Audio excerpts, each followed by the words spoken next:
നല്ലോണം കാണാം. ടിക്കറ്റ് കിട്ടിയില്ല, അതാണ് ടിക്കറ്റ് ഫസ്റ്റ് കിട്ടിയില്ല, ഇത് രണ്ടാമത്തെ കിട്ടിയിട്ടുണ്ട്. ഇന്ന് കേക്ക് മുറിച്ച് മുട്ടായി കൊടുക്കും, അടിപൊളിയാക്കുന്നു. ആ ആ തകർക്കാം.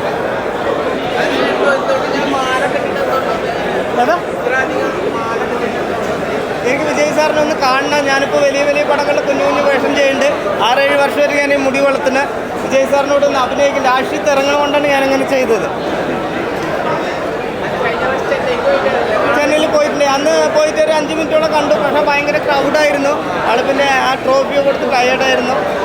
ഇനി എന്തായാലും ഇനിയും പോകും വിജയ് സാറിനെ കാണാം. ഈ വർഷം കൊണ്ട് കിട്ടിയില്ല. അപ്പോൾ ആഗ്രഹം സിനിമയാണ്, അതുകൊണ്ടാണ് ഞാൻ ഇങ്ങനെ ചെയ്യുന്നത്. ഏതാ? അതെ, സിനിമയിൽ അഭിനയിക്കുക. ഇപ്പോൾ രാഷ്ട്രീയത്തിൽ ഇറങ്ങണകൊണ്ടാണ് ഞാനിങ്ങനെ ചെയ്തത്. വിജയ് സാറിന് ആരാധനയുണ്ട്, ഇഷ്ടമാണ് എനിക്ക് വിജയ് സാറിന്. പിന്നെ വിജയ് സാറിൻ്റെ ഓരോ മോട്ടിവേഷൻ, ഓരോ ഇത് എല്ലാം ഭയങ്കര ഇഷ്ടമാണ്. അതുകൊണ്ട് മാത്രമാണ്. പിന്നെ രാഷ്ട്രീയത്തിൽ ഇറങ്ങണകൊണ്ടാണ് അങ്ങനെ ചെയ്തത്. അതുകൊണ്ടാണ്.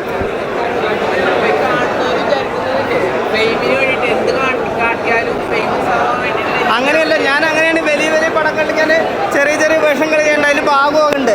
എനിക്ക് ഇപ്പോൾ വിജയ് സാർ രാഷ്ട്രീയത്തിൽ ഇറങ്ങണം കൊണ്ട് മാത്രം ഒരു പടം കൂടിയുള്ളൂ പറഞ്ഞു. അതുകൊണ്ട് ആഗ്രഹം കൊണ്ടാണ് വിജയ് സാറിനോട് അഭിനയിക്കുന്നത്. എനിക്ക് മലയാളം തമിഴ് മാത്രം അറിയുള്ളൂ. മറ്റുള്ള ഭാഷകളിൽ അഭിനയിക്കണം. ഇത് കാണുന്ന സംവിധായകന്മാർ, നടന്മാർ, നടിമാർ, തമിഴിലുള്ള ഡയറക്ടർമാർ, നടന്മാർ ആർക്കും ഒരു വിഷമമൊന്നും വേണ്ട. ഇത് കാണുമ്പോൾ എനിക്ക് ഒരു ചെറിയ വേഷം തരിക, എനിക്ക് അഭിനയിക്കുന്ന താല്പര്യമുണ്ട്, അത്രയേ ഉള്ളൂ. പിന്നെ എല്ലാ പണിക്കുമുണ്ട്. കമൻ്റ് എഴുതുന്നവർക്ക് എന്നെപ്പറ്റി നേരെ ഒന്നും അറിയില്ല. എനിക്ക് എല്ലാ പണിയെടുക്കാൻ പറ്റും, എനിക്കൊരു കുഴപ്പമില്ല. ആ ഓഡീഷനും എല്ലാം പോകാറുണ്ട്. പിന്നെ കൂലിപ്പണി ഉണ്ടെങ്കിൽ ജൂനിയർ ആർട്ടിസ്റ്റും പോകാറുണ്ട്. എല്ലാം ഉണ്ട്. ഏതാ ലാസ്റ്റ് അഭിനയിച്ച് പെരുമാനിയാണ്. ആ മജൂക്ക ഡയറക്ഷൻ ചെയ്തത്. അതിന് ശേഷം മഴയൊക്കെ ആയതുകൊണ്ട് ഇപ്രാവശ്യം കുറവാണ്. അതാണ്.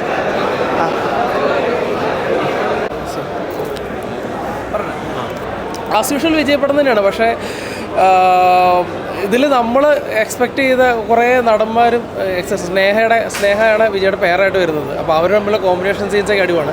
പിന്നെ ഒരു മിഷൻ ഇമ്പോസിബിൾ ഐറ്റം ആണത്. തിയേറ്റർ എക്സ്പീരിയൻസ് ഐറ്റം തന്നെയാണ്. കുറേ സീക്വൻസുകളൊക്കെ അത് റിലേറ്റഡ് ആയിട്ട് വരുന്നുണ്ട്. ചേസിങ് സീനൊക്കെ ആണെങ്കിലും സൂപ്പർബായിട്ടുണ്ട്.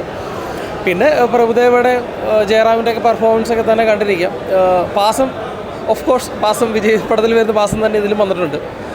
ഓവറോൾ കൊള്ളാം. ഇത് DH ടെക്നോളജിയാണ്. എനിക്ക് തോന്നുന്നു സൗത്ത് ഇന്ത്യയിൽ ഫസ്റ്റ് ടൈമാണ്. ഹിന്ദിയിൽ നമ്മുടെ ഫാൻ എന്ന് പറഞ്ഞ ഷാരൂഖ് ഖാൻ്റെ പടത്തിലാണ് ഇത് വന്നേക്കുന്നത്. പിന്നെ ഇത് വർക്ക് ചെയ്തേക്കുന്നത് നമ്മുടെ അവഞ്ചേഴ്സിൻ്റെയും ജുറാസിക് പാർക്കിൻ്റെയൊക്കെ ചെയ്തേക്കുന്ന ആ ടീം തന്നെയാണ്. അപ്പോൾ അത് പെർഫെക്റ്റ് ആയിട്ട് തന്നെ വന്നിട്ടുണ്ട്. ഒരു 21-22 വയസ്സുകാരൻ വിജയെ തന്നെ നമുക്ക് സ്ക്രീനിൽ കാണാൻ വന്നു. ഒരു രസമാണ്. കാരണം പണ്ടത്തേക്ക് വിജയെ കണ്ടേക്കുന്ന പോലെ തന്നെ ഇതിൽ സ്ക്രീനിൽ കണ്ടിരിക്കാൻ പറ്റുന്നുണ്ട്. പിന്നെ 2 കാലഘട്ടം കാണിക്കുന്നുണ്ട്. ആ കാലഘട്ടത്തിലൊക്കെ വിജയുടെ ഏജിങ് ഒക്കെ ആണെങ്കിലും പെർഫെക്റ്റ് ആയിട്ട് തന്നെ വന്നിട്ടുണ്ട്. അപ്പോൾ ഓവറോൾ വിജയ് പടങ്ങളുടെ ഒരു തിയേറ്റർ എക്സ്പീരിയൻസ് ആയിട്ടാണ്, ഒരു ഡൗട്ടും ഇല്ല. പോരെ.